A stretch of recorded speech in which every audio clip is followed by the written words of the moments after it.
اعوذ باللہ من الشیطان الرجیم بسم اللہ الرحمن الرحیم۔ تہجد نماز کی سب سے بڑی خاصیت یہ ہے کہ یہ قرب الہی کا سب سے بڑا وسیلہ ہے۔ جو تہجد کو پا لیتا ہے وہ اپنے رب کو پا لیتا ہے، اور جسے رب مل جائے تو اسے سب مل گیا۔ تمہیں معلوم ہے کہ سکون قلب کیا ہے؟ تہجد کے وقت اپنے رب سے اکیلے میں بیٹھ کر گفتگو کرنا۔ اور تمہیں معلوم ہے کہ محبت کیا ہے؟ کسی کو نماز سے تہجد تک لے آنا۔ تم تہجد تک خود نہیں پہنچتے، بلکہ اللہ تمہیں تہجد تک لاتا ہے۔ جب تم سکون کی نیند سو رہے ہوتے ہو تو رات کی تاریکی میں اللہ اپنے محبوب بندوں کو پکار کر کہتا ہے کہ ہے کوئی مجھ سے مانگنے والا کہ وہ مجھ سے کچھ مانگے اور میں اسے عطا کروں۔ اللہ قرآن میں فرماتا ہے کہ تم مجھے یاد کرو، میں تمہیں یاد کروں گا۔ جب انسان رات کی تاریکی میں اپنا بستر چھوڑ کر ٹھنڈے پانی سے وضو کر کے اپنے رب کے حضور حاضری دیتا ہے، اس کے آگے آنسو بہاتا ہے تو وہ آنسو چمکدار موتی کی شکل اختیار کر لیتے ہیں۔ جب تہجد کے وقت سجدے میں آنسو بہنے لگتے ہیں تو وہ وقت ایسا ہوتا ہے جو اللہ سے ہر دعا کے لیے قبولیت کہلوا لیتا ہے۔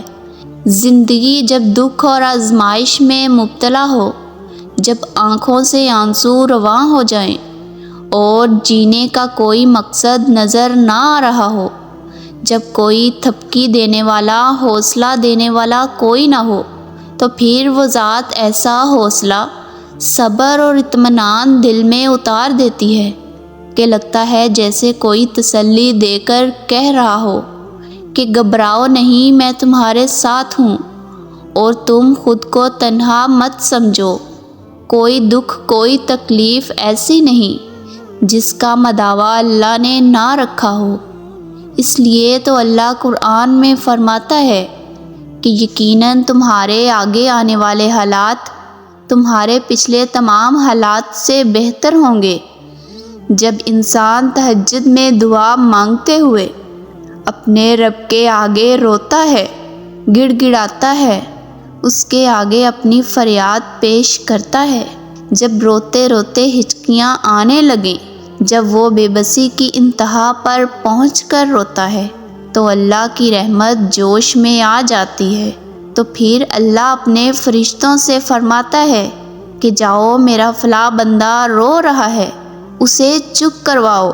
جب فرشتے چپ کروانے آتے ہیں تو فرشتے تھک کر واپس لوٹ جاتے ہیں اور اللہ سے فرماتے ہیں کہ تیرا فلاں بندہ چپ نہیں ہو رہا۔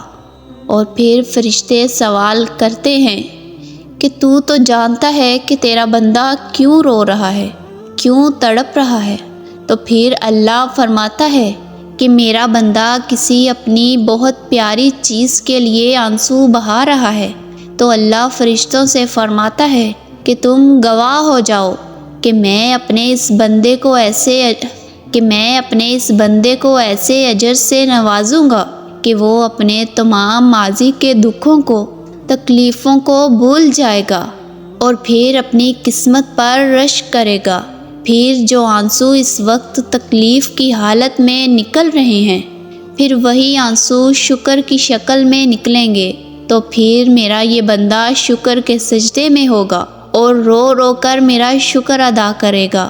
تہجد تو بہت خاص ہے اور یہ ہر کسی کو نصیب نہیں ہوتی۔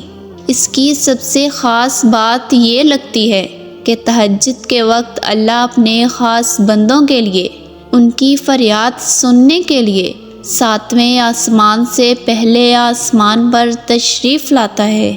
اللہ چاہتا تو وہ اپنے بندے کی فریاد پہلے آسمان پر بھی سن سکتا تھا، لیکن پھر بھی وہ ان سے ملاقات کے لیے پہلے آسمان پر تشریف لاتا ہے۔ تہجد کا سجدہ نصیب ہونا کسی معجزے سے کم نہیں۔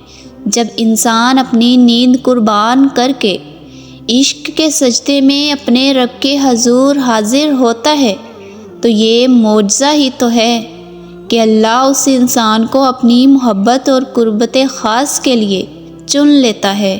کوئی شک نہیں کہ وہ کس قدر نوازنے والا ہے۔ اللہ نے اگر عطا نہ کرنا ہوتا تو وہ کن فیکن کا تذکرہ قرآن میں کیوں کرتا؟ اس نے معجزہ نہ کرنا ہوتا تو وہ معجزوں کا ذکر قرآن میں کیوں کرتا؟ یقیناً اس نے تمہیں نوازنا ہے، تمہاری خواہش پہ کن کہنا ہے، اس لیے تو تم تہجد تک آن پہنچے، اس لیے تو اس نے تمہیں لوگوں کے لیے نہیں چھوڑا بلکہ تکلیف دے کر اپنی طرف رجوع کروا لیا۔ وہ تمہارے تہجد کے آنسوؤں کو ضائع نہیں کرے گا۔ جب اچانک رات کی آدھے پہر تمہاری آنکھ کھلے تو سمجھ جانا کہ بلاوا عرش سے آیا ہے۔ اٹھنا، وضو کرنا، اس کے حضور حاضر ہونا، اسے اپنا دکھ سنانا، اس کے آگے اپنا درد رکھ دینا، وہ تمہیں ایسا سکون عطا کرے گا کہ تم اپنے اندر ایک سکون سا محسوس کرو گے، ایک تسلی محسوس کرو گے۔